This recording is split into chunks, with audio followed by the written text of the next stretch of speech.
चलिए video start करते हैं। देखते हैं प्रश्न नंबर 41 में क्या दिया हुआ है। ए एक रेडियो को उसके अंकित मूल्य के 3/4 में खरीदता है तथा इसे अंकित मूल्य से 20% अधिक पर बेच देता है। ए का प्रतिशत लाभ क्या है। एक रेडियो है, उसका अंकित मूल्य के 3/4 में, उसमें अगर अंकित मूल्य था 100 रुपये, अगर अंकित मूल्य था तो वह उसे खरीदता है 3/4 में। इसके 3/4 में का मतलब होता है गुणा 100 का 3/4, 4 एकम 4 और 4 दूनी 8, यहाँ पर 2 बचा हुआ है, 4 पंचे 20, 25 दिया 75 रुपये में खरीदता है। यह इसका क्या हो गया, क्रय मूल्य। और अंकित मूल्य से 20% अधिक पर बेच देता है। अंकित मूल्य अगर 100 रुपये है तो 100 रुपये से 20% अधिक 100 धन 20 बराबर 120 रुपये में बेचता है। यही इसका क्या है, विक्रय मूल्य है।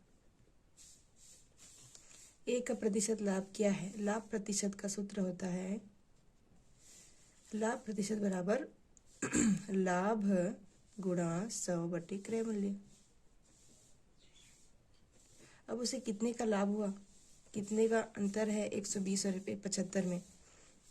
75 रुपये में किसी वस्तु को खरीद के वह 120 रुपये में बेच रहा है तो उसे लाभ होगा। इसमें इसको घटा देते हैं, 120 में 75 को, यहाँ हो गया 5, 45 रुपये का उसे क्या हुआ, लाभ हुआ। 45 गुणा 100 क्रय मूल्य कितना है 75, 25 दिया 75, 25 चौक 100, 3 एकम 3 और 15 दिया 45, 15 चौक 60 रुपये,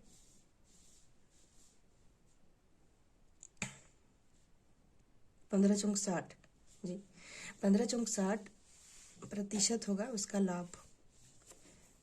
इसका उत्तर, सही उत्तर होगा सी।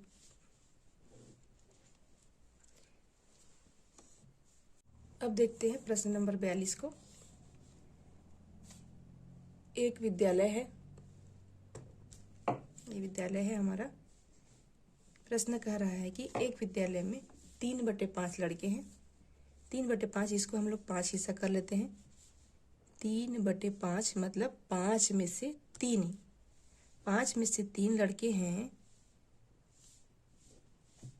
1 2 3 4 5, 5 में से 3 क्या है, लड़के हैं। हाँ, ये क्या हो गए, लड़के हो गए। और लड़कियों की संख्या 800 है, तो ये जो 2 हिस्से हैं वो 800 हैं लड़कियां।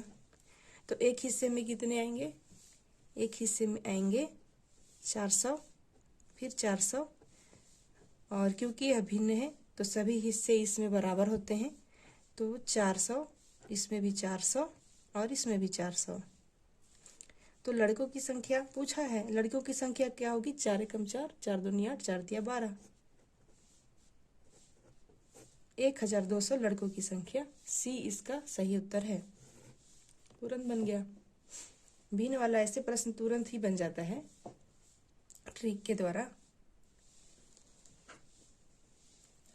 43, प्रश्न नंबर 43 में है, एक वस्तु, एक कोई वस्तु है, कोई सामान है, एक कोई सामान है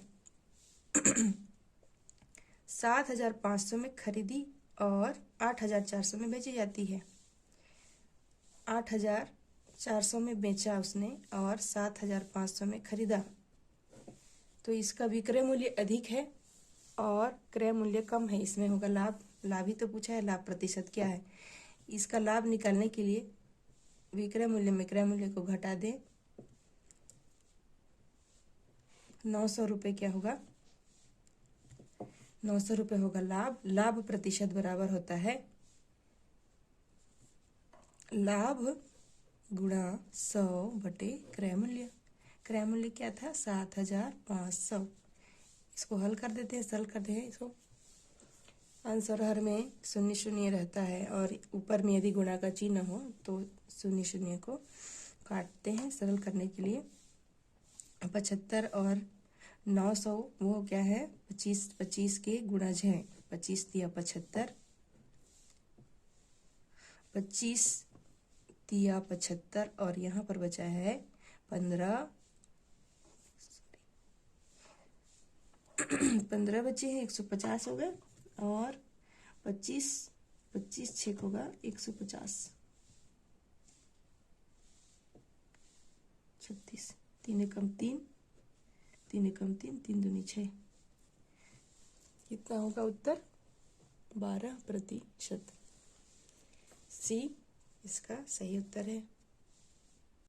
प्रश्न नंबर 44 में ये दिया गया है कि 154 और 18 को गुणा करने पर 2772 प्राप्त होता है। तो प्रश्न यह पूछ रहा है कि 27.72 को भाग करेंगे 1.8 से तो कितना उत्तर प्राप्त होगा। संख्या तो यही रहेगी 1, 5 और 4, लेकिन दशमलव का हेर फेर है इसमें। तो इसका एक ट्रिक होता है ऐसे जल्दी बनाने के लिए। दशमलव के बाएं तरफ जो दिया हुआ है ना, उसमें उसका लगभग मान हम लोग लिखेंगे पूर्णांक के रूप में। जैसे ये क्या है 27.72, तो 7 है इसलिए हम लोग इसको क्या मानेंगे 28। और 1.8 है, 1.5 से जब ज्यादा रहता है तो उसको लगभग 2 का मान प्राप्त होता है, उसको 2 मानते हैं। तो 28 भाग क्या हो जाएगा 2, 14 दूनी 28 होता है। तो 14 के लगभग कौन सा उत्तर है? 14 के लगभग मान में आता है बी नंबर 15.4। तो इसका सही उत्तर बी होगा। और इसे हल करने के लिए दशमलव को भी हटा सकते हैं हम लोग।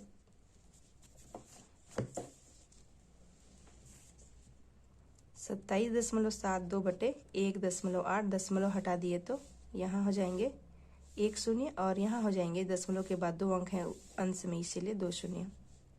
अब इसको कटा सकते हैं। 3 से 18, 3 शून्य 0, 3 9 27, 3 दूनी 6, 3 चौक 12। और फिर से 3 से ही करेंगे। 3 दूनी 6, 3 शून्य 0, 3 तिया 9, 3 शून्य 0, 3 अट्ठे 24। अब ये इससे जाएगा 2 से 2, 10 दूनी 20। और ये क्या हो जाएगा 2 एकम 2 और यहाँ 0 है, 2 पंचे 10 और यहाँ है 4। अब इसका क्या उत्तर हो गया 154 बटे 10। इसको हम लोग दशमलव के रूप में लिखेंगे तो क्या हो जाएगा 15.4। ये देखिए हल करने पर इतना ही उत्तर आया। तो हमारा जो तुक्का लगाने का जो हमारा तरीका था वो लगभग एकदम सही था। लगभग उत्तर में लगभग मान के जो हम लोग उत्तर निकाले थे 14, उसको हल करके उसके 15.4 वही उत्तर आ गया। ठीक है, अब देखते हैं प्रश्न नंबर 45 को। इसको हल करना ही पड़ेगा। बाएं पक्ष में है x बट्टे 25 बराबर है दाएं पक्ष के 196 बटे है x। यहाँ पर हम लोग करेंगे तिर्यक गुणा।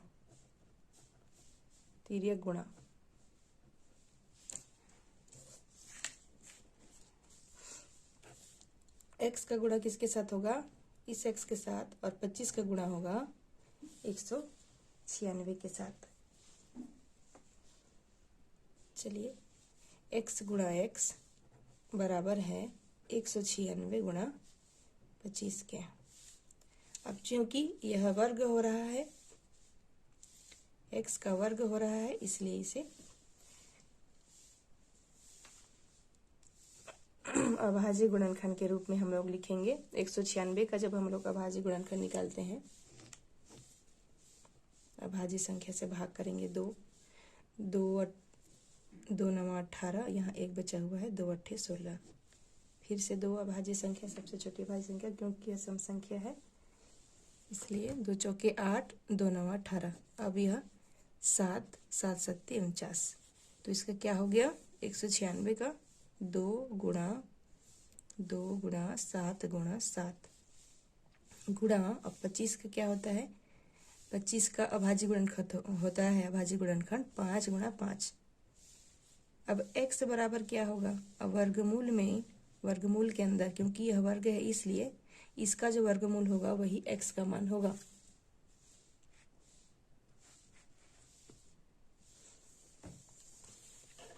इसमें लिखते हैं 2 गुणा 2 गुणा 7 गुणा 7 गुणा 5 गुणा 5 बराबर 10। वर्गमूल से जैसे बाहर निकालते हैं तो इसमें से 1 2 1 7 और 1 5 ही बाहर रहेंगे। आप लोग जानते ही होंगे, अगर वर्ग और वर्गमूल को आप लोग पढ़े होंगे, और अगर नहीं पढ़े हैं तो मेरे चैनल को सब्सक्राइब कर लीजिए। वर्ग और वर्गमूल पाठ को मैं पूरा प्रयास की हूँ कि आप लोग पूरा समझ सकें। 7 पंचे 35, 35 दूनी होता है 70, तो x का मान होगा 70। 45 नंबर का उत्तर है बी। चलिए आगे देखते हैं। प्रश्न नंबर 46 में क्या है, एक धनराशि, माना कि इसमें देखिए धनराशि के मतलब मान नहीं दिया हुआ है, राशि नहीं दी हुई है, बस 16 वर्ष में साधारण ब्याज से दुगुनी हो जाती है, वार्षिक दर क्या होगी। तो ऐसा प्रश्न पूछेगा इतना घुमाने वाला, तो यहाँ पर हम लोग क्या मानेंगे, यहाँ पे हम लोग मानेंगे कि वह धनराशि है 100 रुपये। 100 रुपये मान के चलेंगे।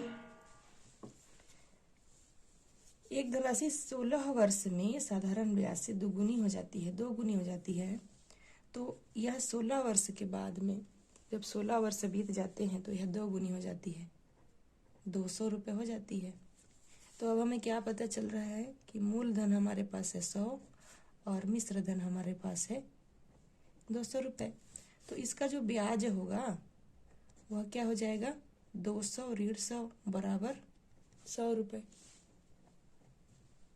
100 रुपये ब्याज हो जाएगा। अब हमें क्या निकालना है, दर। दर बराबर क्या होता है, दर बराबर होता है ब्याज गुणा 100 बटे मूलधन गुणा समय। यह दर निकालने का सूत्र है। ब्याज कितना है, 100 है, 100 लिखेंगे। मूलधन कितना है, मूलधन भी 100 है, और समय कितना है, 16 वर्ष। चलिए इसको सरल करते हैं, ये 100 और 100 कट गए। अब इसको इससे घटाते हैं, किसके में, 4 4 चौके 16 और 25 चौक 100 होता है, 25 बटे 4 होगा, और 25 बटे 4 को मिश्र भिन्न में लिखेंगे, क्योंकि हमारा उत्तर एक मिश्र भिन्न में दिख रहा है, ये तीनों तो उत्तर नहीं होंगे। इसको हल करते हैं। कितना हो जाएगा, यहाँ पर 25 अंदर में, 4 से इसको भाग करेंगे, 4 4 6 24, कितने बच गए, 1। तो जो भागफल आता है उसे पूर्ण संख्या के रूप में सामने में लिखते हैं, पूर्णांक संख्या के रूप में। जो शेषफल आता है उसे अंश में, और जो भाजक है उसे हर में। 6 सही 1/4% इसका क्या होगा, दर होगा। इसका उत्तर है बी, 6 सही 1/4%। प्रश्न 47 निम्नलिखित व्यंजक का पूर्ण संख्या में निकटतम मान ज्ञात कीजिए। अब इसका निकटतम मान ज्ञात करना है, इसलिए 349 का निकटतम मान हम लोग लिखेंगे। 349 का निकटतम मान होता है 350, और 51 का निकटतम दहाई में मान होता है 50। धन 632 630, और भाग है 31 का निकटतम दहाई मान होता है 30। निकटतम मान दहाई सैकड़ा आदि में इसका निकालते हैं, क्योंकि इसको उत्तर ही निकटतम मान में पूछा गया है, इसीलिए। अब इसको भाग कर देते हैं, कितना हो जाएगा,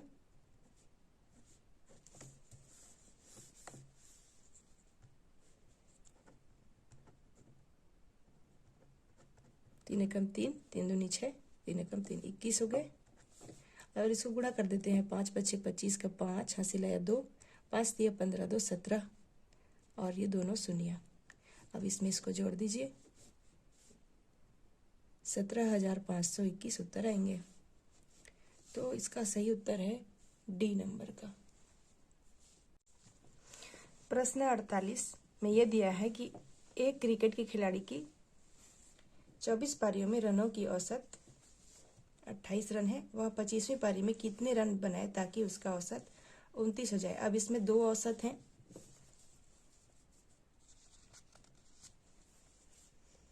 अब उसका हम लोग पहले वाले औसत से कुल रन निकाल लेते हैं। उसने कितने पारियों में 28 रन के औसत से बनाए हैं। औसत बराबर होता है आंकड़ों का योग बटे आंकड़ों की संख्या।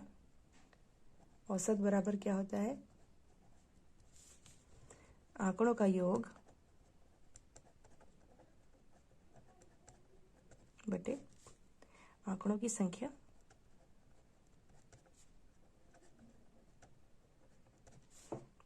यह है 28, आंकड़ों की संख्या है 24, इसलिए आंकड़ों का योग निकालने के लिए क्या करना पड़ेगा? 28 और 24 को गुणा करना पड़ेगा। तो योग क्या हो जाएगा?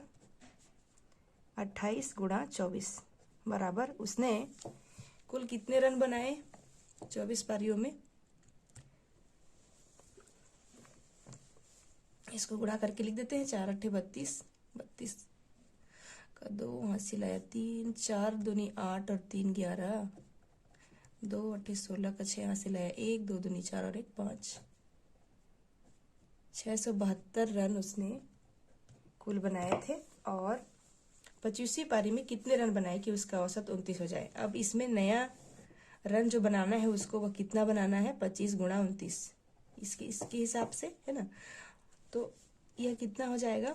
6 45 का 5 हासिल है 4, 9 दूनी 18 और 4 हो जाएगा 22, 2 5 10, 25 दूनी 50 होता है 5, 2 और 7। उसे 775 रन बनाना पड़ेगा तभी उसका औसत 25 आएगा। तो ये प्रश्न यह कह रहा है कि कितने रन बनाना है उसको 25वीं पारी में। तो इसको 725 को 672 में घटा देते हैं, तब तो पता चलेगा कि उसे और कितना रन बनाना है।